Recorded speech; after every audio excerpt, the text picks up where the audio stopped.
வணக்கம்.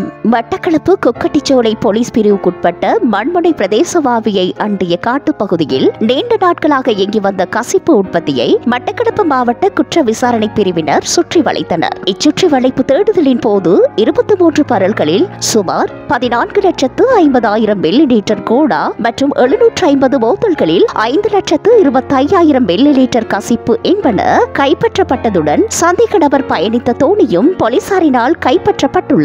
மேற்படி சுற்றி வளைப்பை மாவட்ட குற்ற விசாரணை பிரிவின் பொறுப்பதிகாரி IP தெலங்கா வழங்கே தலைமையிலான குழுவினர் மேற்கொண்டிருந்தனர். அத்துடன் சந்தேக நபர்கள் தப்பியோடியுள்ளதை அடுத்து கைப்பற்றப்பட்ட போதைப் பொருட்கள் கொக்கட்டிச்சோலை போலீசாரிடம் ஒப்படைக்கப்பட்டுள்ளதுடன் நீதிமன்றத்தில் ஆஜர்படுத்துவதற்கான நடவடிக்கைகளும் மேற்கொள்ளப்பட்டுள்ளன.